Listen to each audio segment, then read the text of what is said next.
पाहू शकता।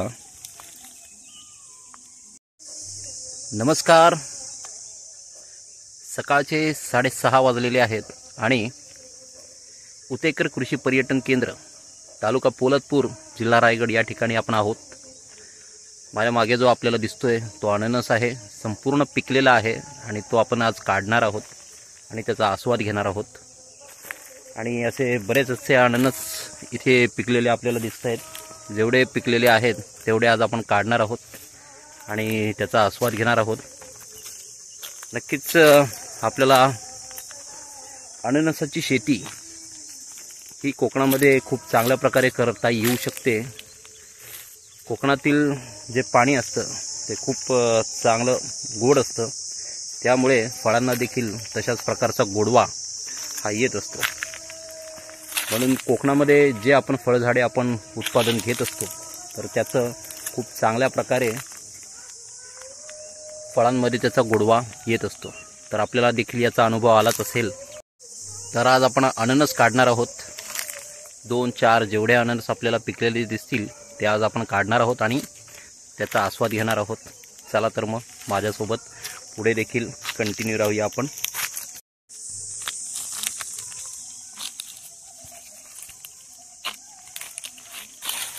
हा जो अननस आहे तो संपूर्ण पिकलेला आहे। आपण पाहू शकता, असं संपूर्ण पिकला आहे अननस आणि आपल्या कटरने आपण ते काढणार आहोत। हाताने देखील निघतो, असं काही नाही, तर थोडासा आपल्याला अननस फिरवावा लागेल। निघाला अननस, निघालाय, पाहू शकता आपण। आता हा एक अननस पिकलेला आहे आणि हा एक अननस पिकलेला आहे बऱ्यापैकी। हे 1-2 दिवसामध्ये काढण्यासाठी होतील। असा पिकला की आपण काढणार आहोत। तर आजची आपली अननस खाण्याची सोय झालेली आहे आणि अननस हे उत्कृष्ट रोगप्रतिकारक शक्ती वाढवणारं असं स्रोत आहे। तर नक्कीच आपण ही सर्वांनी अननस हे नियमित सेवनामध्ये आपल्या ठेवावे, जेणेकरून आपल्या शरीरातील रोगप्रतिकारक शक्ती जी आहे ती खूप चांगल्या प्रकारे बिल्टअप होते, वाढत जाते।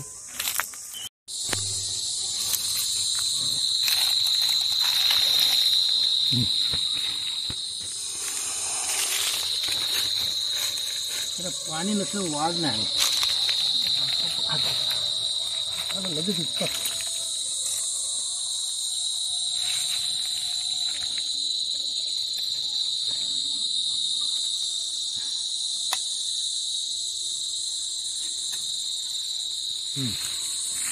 दोन दिवसांत ते पिकेल। पाणी घातलं, उद्या परवा तरी पाणी घातलं पाहिजे तर जमेल। कोकणातील प्रमुख पिकं म्हणजेच आंबा आणि काजू। तर या काजूचं आपण शेड्यूल जाणून घेऊया। काजूचे जे झाड असतं ते जून महिन्यामध्ये मृग नक्षत्रात कोकणात लावलं जातं। त्यानंतर सुरुवात होते त्याला फळधारणेची जवळजवळ 3 ते 4 वर्षानंतर। फळधारणा 2 वर्षात देखील होते, परंतु मोहर जो असतो तो आपल्याला कापून टाकावा लागतो आणि त्यानंतर जवळजवळ 4-5 वर्षानंतर जेव्हा झाड मॅच्युअर होतं त्यावेळेला फळधारणा केलेली खूप चांगली राहते आणि मग जो मोहर असतो तो त्या वर्षानंतर 4 वर्षानंतर किंवा 5 वर्षानंतर जो आपण मोहर घेतो तो हमखास टिकतो आणि त्यावेळेला सुरुवात होते ती धारणेची आणि खूप चांगल्या प्रकारे फळं अशा काजूच्या मोठ्या झाडांना धरतात। तर मग त्यातलंच एक उदाहरण आपण दाखवत आहोत आपल्याला की काजूचं फळ। तर इथे आपल्याला दिसतंय हे काजू बोंड आणि हे जे आहे ते काजू बी। हे पाहू शकता आपण, काजू बोंड आणि हे काजू बी. त्यानंतर आणखी आहे, बरीच फळं आहेत. तेव्हा हे थोडं पक्ष्याने खाल्लेलं आहे. हे काजू बोंड आणि काजूचं हे बी. आता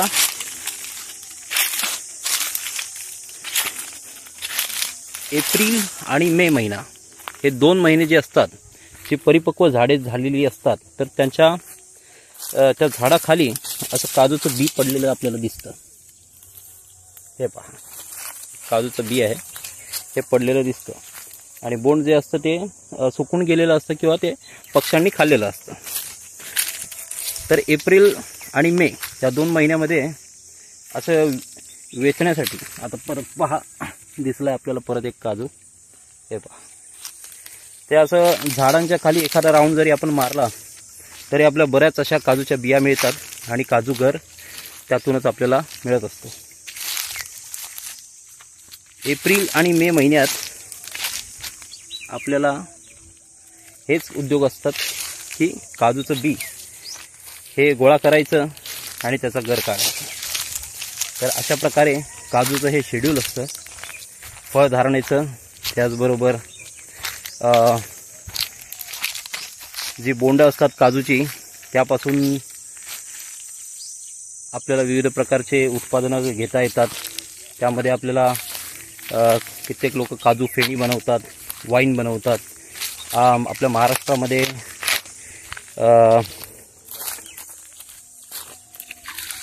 त्याचं सरबत देखील केला जातो, ज्यूस, सरबत.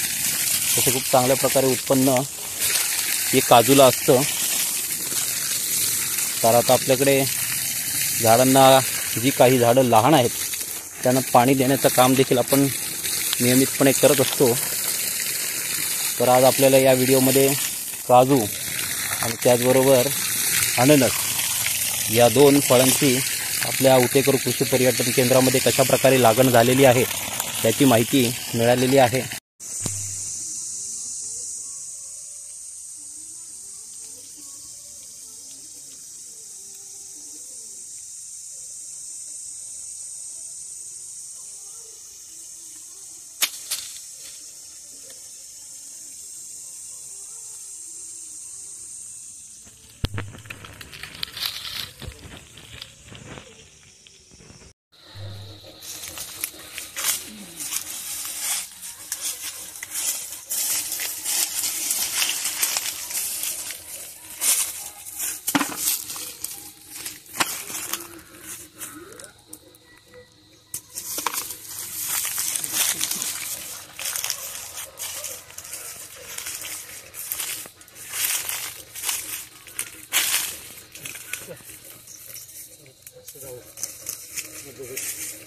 दोन दिवसांतर आज शिकलं पाहिजे.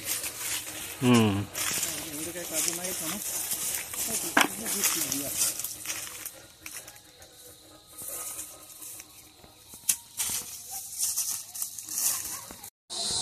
बिया तिथं उठून नको नाही अशा भेटायला पाहिजे.